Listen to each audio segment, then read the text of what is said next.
from the scientific to the political ones that we just finished a few minutes ago. I'd like to start on the existing protocol. And my topic today is improving training, supervision, and mentoring of residents. And how do we do that virtually? I wouldn't say I have monopoly of knowledge for this particular topic. This is a situation we all found ourselves in, and we're all learning. And I hope we would have a robust discussion at the end of the day.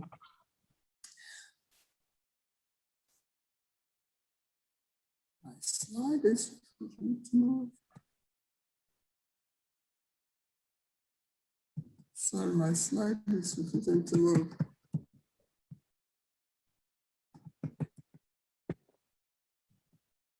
Okay.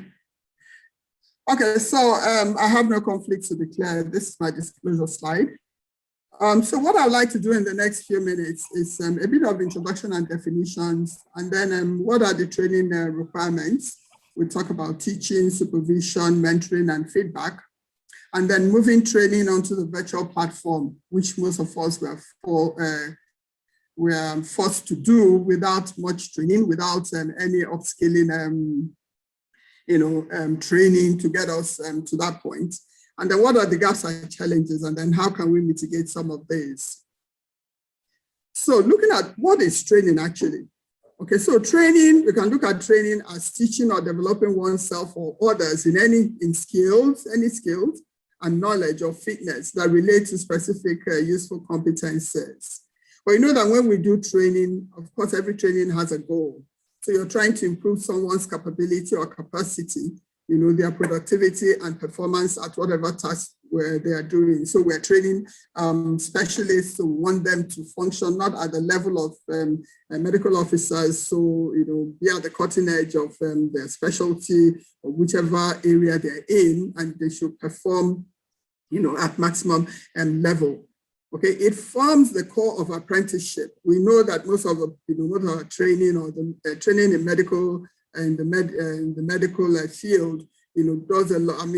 Hinges a lot on apprenticeship. So your students are following you, your residents are rounding with you, so they're observing you, you're teaching. They're watching how you do things, and they also try them out.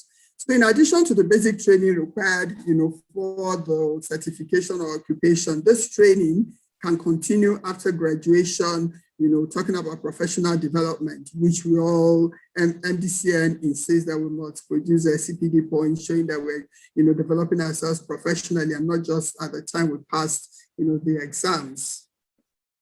So when we talk about supervision is the act or function of overseeing something or somebody. So generally, supervision contains elements of providing knowledge, okay, helping to organize tasks, enhance motivation and monitoring activity.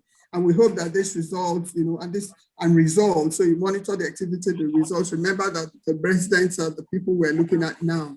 And the amount of each element, varies depending on the context. So is it more of knowledge? Is it more of motivation? Is it more of the activity or the result that you're monitoring?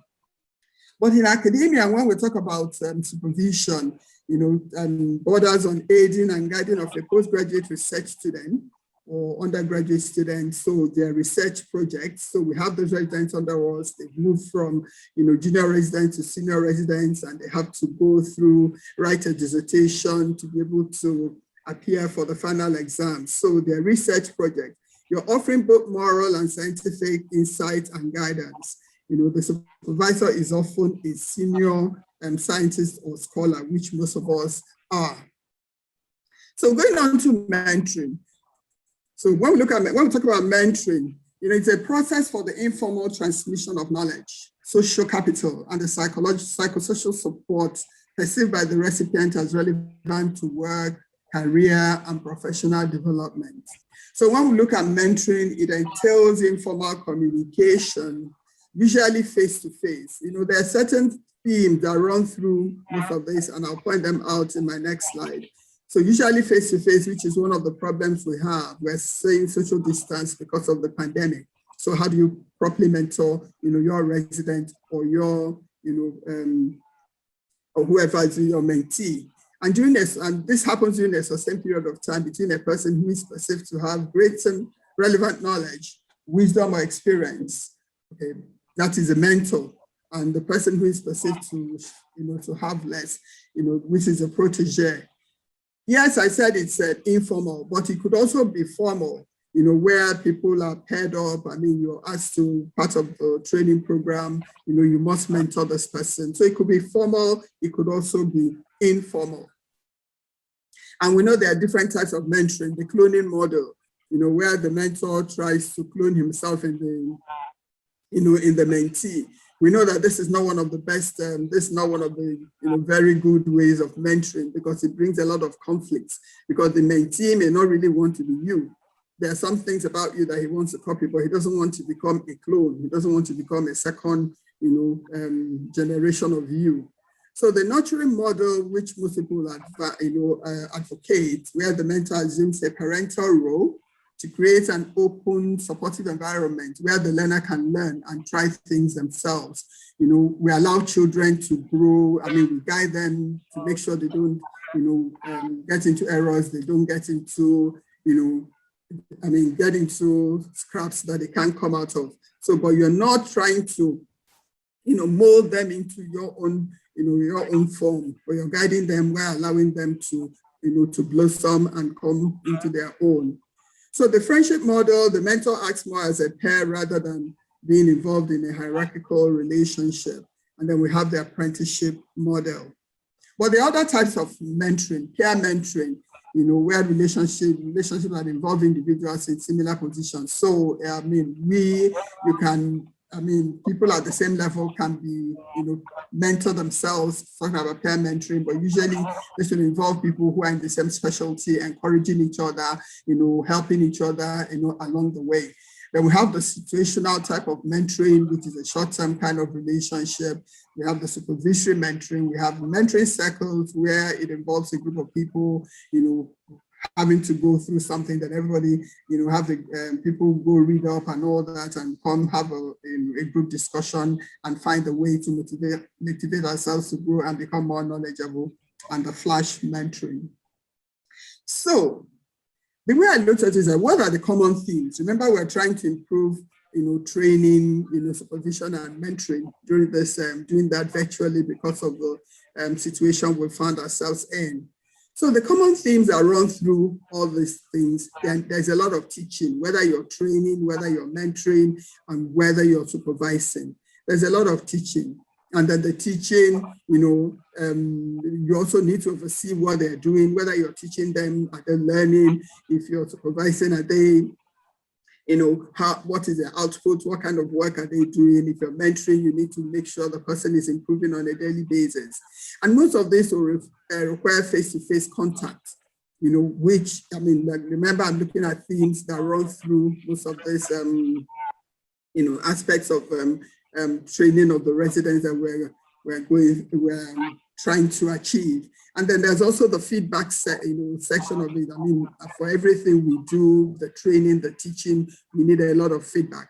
It doesn't happen so much in our environment, but we know that out there in more developed clients, it doesn't matter who you're teaching, whether undergraduate, whether postgraduate, then the students must give you a feedback. You must get a feedback from whoever you're trying to train.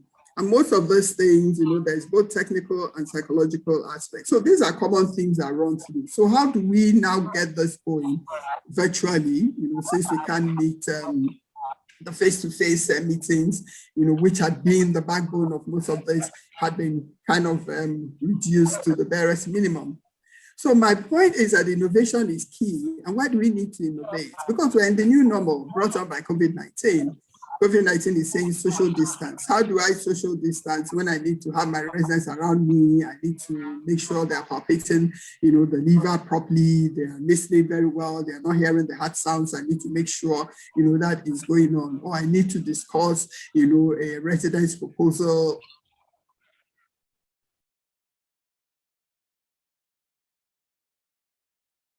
All this, we've also reduced elective services.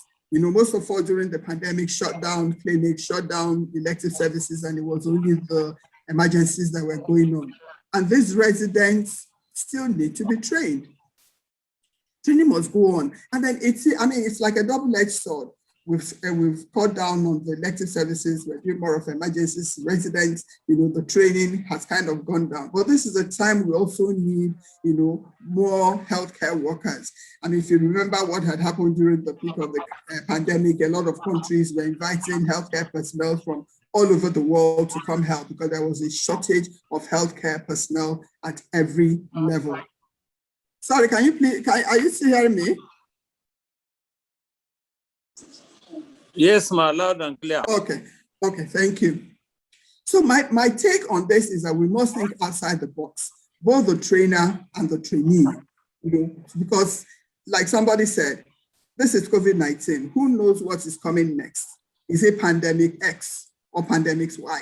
And these things will happen because of the way we have degraded our environment, the way we have polluted the whole area. So we are not, if we get out of COVID-19, we need to know, we need to be aware that something else may happen because this 21st century is just a century of pandemics and epidemics. There was Ebola, there is SARS, there was MERS, now it's COVID-19. Who knows what will happen tomorrow? So we need to get ourselves ready so that it doesn't matter what happens, it doesn't matter what nature throws at us, we will still continue to do the business of the day. So what are the things available, to us, to move these things virtually? So I looked at using of online platforms. So we are using Zoom today, but I need us as trainers, to be flexible, to have options, to have fallback mechanisms. So and then you must also align whatever you're doing with the right network that will help you do that. So if you're doing small group teaching, if you're doing didactic lectures and or teachings and seminars, of course the Zoom will work. Cisco WebEx will work, Skype will work, GoToMeeting. People choose different things because of different issues. Initially, there was a lot of issues with security on Zoom. Cisco was a lot more, secure, but Zoom has improved itself, since then. GoToMeeting is another one that is also quite secure and it's difficult for people to crash into your meetings.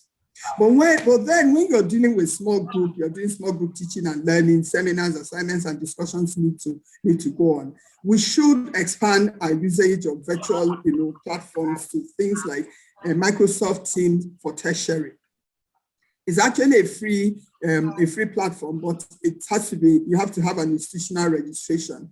The good thing about the Microsoft Team for tertiary is that it allows you, you put assignments, you can put closing in date for them to submit their responses, you can track what the students are doing, you can post articles, they can reply, and all. It gives you a lot more leeway, more like what you do with your small groups, at work, but now it's also virtual. And these are no cost. But there are some that you have to pay for that are a bit more sophisticated, like the lectorial platforms. It's quite sophisticated, but it requires subscription. With that, you can do a lot of your training because apart from the didactic things and all that, they have a lot of materials on the platform, even, simulated cases. So you can get your residents to do a CPR.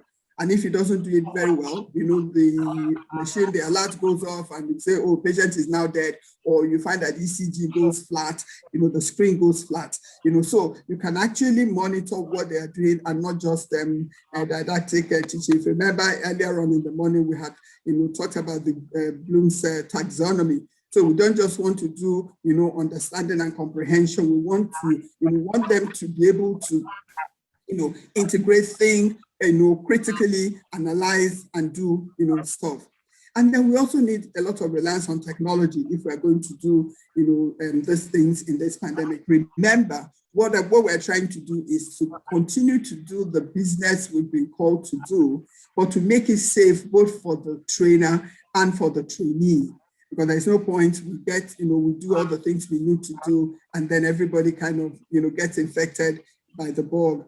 If the exams have all been modified, to reduce all that contact and all that. So we're still doing exams, but then making sure that everybody is safe. So we can't run away from smart, skills labs, not just the labs with ordinary mannequins, but those labs that have responsive mannequins. So if I want you to do, to put a CVP line, if you miss it, if you puncture the vein, the mannequin will bleed into the skin. So at least we can see exactly what is going on, and it's not just didactic teaching. Remember that our training is performance-based, and I need to know that you're picking up the skills.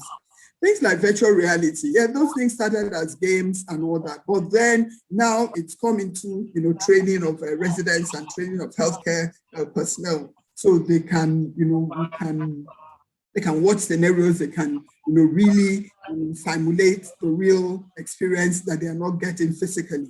Then smart glasses. Smart glasses I found quite interesting. So the virtual reality, just puts you in a closed, in a totally different world. But smart glasses, they're still connected to the physical. And the thing about smart glasses is that somebody can proctor you from a distance. So you, the trainer, you don't even need to be there. If your resident is wearing the smart glass, so it's as if you're in the same room with the resident, you can see what the person is doing. So now it's not just knows how, it's not just understands, it's not just recalls, but you can do, and we can watch you do that, and it's easier to assess. So when we talk about virtual reality, this is a technology that allows the user to explore and manipulate computer-generated, artificial 3-dimension multimedia sensory environment in real time, which the programmers can program into anything you want to do. It allows for a first-person active learning experience through different levels of immersion.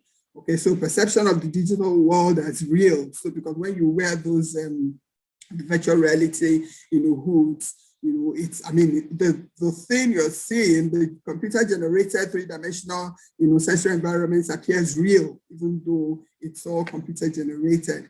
And then there's also ability for you to interact. So the residents can do stuff, can, manipulate things, and we see whether they're doing it right or not.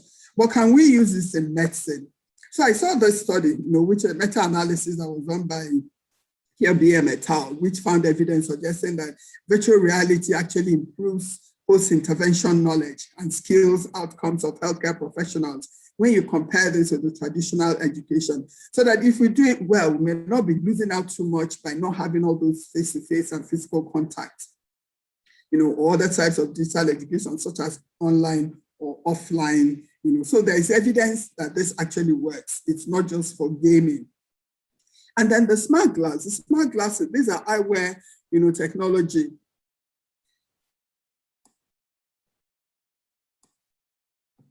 That layers information onto a user's field of view. It started off as a simple front-end display, they were using it for games and all that, but now it's progressing to being capable of performing complex computer, power tasks. Unlike the 100% immersion that you would have with the virtual reality headset, the smart glasses gives the user a sense of physical and digital worlds simultaneously, so they don't feel they have lost control altogether. And it provides a much more natural experience. This experience is achieved through either an optical head-mounted display, augmented reality technology. These are all technical terms, but the thing is that the resident or the student or whoever you're proctoring or mentoring, has both the physical and this computer-generated experience going on at the same time, unlike the virtual reality where it's all the computer-generated images or forms, and then my slides refuse to move. Next slide. Can you still hear me? Hope it's not my network. Hello? We can hear you. Okay. So We can hear you. Okay. So there are different types. So this one, some of them will need some hardware like the one I showed you, but technology is moving. Like I found this one quite interesting, the smart glass, which is also called the HoloLens. So there are no wires, nothing to feed out the user to any device, and it's designed to deliver value instantly. And user gets the benefit of using cloud and AI, artificial intelligence services from Microsoft, including reliability, security, and it can also be scaled up. So in the COVID, during the COVID at the peak of the COVID-19, smart glasses were actually used a lot for cardiovascular interventions when the surgeons or the big surgeons couldn't be in the OR or couldn't be in the cath labs and all that. So as the COVID-19 pandemic continues to impact society, which was, so we need to find safer ways of doing things. Okay, so surgery assistant, smart glasses have been developed, and cardiologists and surgeons can perform critical, cardiovascular intervention through remote expert, support. So here are the residents or the younger doctors in the cath lab, and this is somebody from a distance. So, it gives you the experience that you're in the cath lab. So where the wires are going, which actually they're getting into. So that experience is the same. So yes, this is to guide, them to make sure that, they're doing, the patient is safe and all that, but you also will know how skilled your resident is becoming, because this allows you also to help them, to advise them to either to change course or withdraw the wire, change the wire, use something else. So these things can go on. The training, the mentoring, the supervision can actually go on with all of us being safe and not being in the same room at the same time.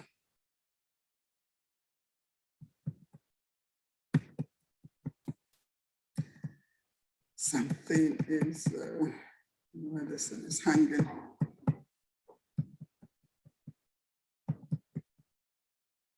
Technical glitches of doing virtual meetings.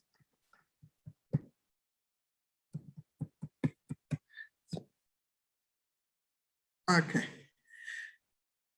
so I also found this paper, which I found quite interesting. It talked about telemedicine training in the COVID era, revamping the routine OSCE to prepare medicine residents for virtual care. And this was what they found. Sorry, my system is acting up.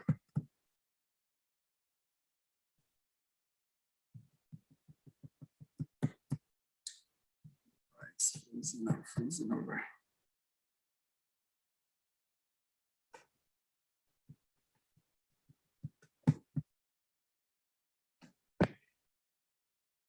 Okay, so this was this was done in 2020, and they did video visits, OSCE. So this is now VOSCE. So new terms are coming in. So not just OSCE where we are there presently, but if you're doing it via video, so it becomes VOSCE. So they looked at 23 residents that had excelled, at nonverbal communication, but they found that they struggled with virtual physical exams and information gathering. And this is important because remember that most of us moved our care, to online services. We moved on to telemedicine, and everybody is going on to telemedicine. So the skills they have with evaluating patients or dealing with patients and the physical, we need to make sure that the same skills are transmitted onto virtual or telehealth practices. And then in the debrief, the residents expressed interest in more opportunity to practice virtual visit skills, and they performed similarly on communication skills, patient satisfaction and activation. But patient education scores were significantly lower, during the VOSCE. So we also know where to lay emphasis, or where they need more training, or where to do more things for them. So the conclusion of that paper was, that their conclusion was that their reformatted OSCE accomplished 3 goals, which included physical distancing residents from SPs, as per COVID regulations, provided residents with the opportunity to practice critical virtual visit skills, and alerting our educators to curricular improvements. So what are the challenges when we move virtually? Skills transfer is, it's not at its best, because, you're talking to patients, your resident online, or except you have some of these newer toys, and they're telling you things they have done, but you're not actually very sure, because if you remember that in the order of when you talk about levels of training and learning, that they can do it, that they can critically think through, that they can, analyze, integrate, comprehend, actually tells much more of what they have learned instead of just, recall. So it's a bit difficult. I mean, some things, yes, the didactic lectures, the seminars, you can easily do that. But when you talk about the other, the hard skills and the soft skills, then it becomes a bit more difficult. Monitoring of soft skills, things like professionalism, the attitude, you set up a meeting, your residents hide behind their, their systems, and sometimes you see that they put out their videos and maybe the network, the bandwidth is so poor that you don't have a choice, there's no choice but that everybody should turn off their videos so you can have a proper conversation. So you can't monitor their attitude, you can't monitor their the professionalism, all those other interpersonal skills, you can't do that. The attitude is difficult. Even the ethics, I mean, we had a few issues with our, with our telehealth. Some patients will complain, either the residents were supposed to get back to them and didn't get back to them or didn't answer them properly and all that. So those are challenges. And then the resources. Who is going to pay for all these things we want to deploy? Well, we want to deploy the more robust and technologically advanced platforms that gives you the the leeway to actually test patient skills. Those ones cost money. Who will pay? Is it the residents? Is it the hospital? Or is it the university? Those are things they cost money, and those are things that need to be sorted out, and those are challenges we'll find ourselves in. So as I summarize, the point I want us to go home with is that the pandemic has exposed the weaknesses in our training of residents. Training must go on, and it's actually more imperative now because we cannot have a shortfall, in the healthcare workforce. We even need them much more now. And most activities have gone on, virtually. But are we actually achieving, are we meeting the objectives of the training, of the mentoring, and the supervision? It's a new experience for everyone, trainer and trainees, both good and bad. I said both good and bad because, I mean, like for me, I'm having a lot more, the didactic interactions, with my residents, things that would have kept me in the office, for you to have those interactions like arrhythmia rounds, we have moved them online so we can put up the ECG and everybody in their comfort of the homes, can look at the ECGs and we have a discussion and all that. Things that were difficult for us, to do before, we can do now because the virtual platform gives me a lot more, leeway to rearrange my day. But not all aspects can be effectively addressed by the simple virtual platforms, and some will need more sophisticated platforms and technology. Trainers need to upskill. We have to do that. We need to upskill, in the use of technologies for training in order to, to perform effectively. Okay, things like use of virtual reality and smart glass. And then we also, we really need to retrain and reskill. And even with when we talk about curriculum review, we also need that also needs to be taken into cognizance, because if we're moving a lot of things virtually, then the curriculum also needs to align learning objectives, course outcomes. We need to do all that, and we need to bear in mind that there are financial implications for this. And then, like I said, who pays? Is it the hospital? Is it the residents? Or shared responsibility? Or would they expect us as trainers to pay? Because everything is expected of the doctor in our environment. Thank you for your attention.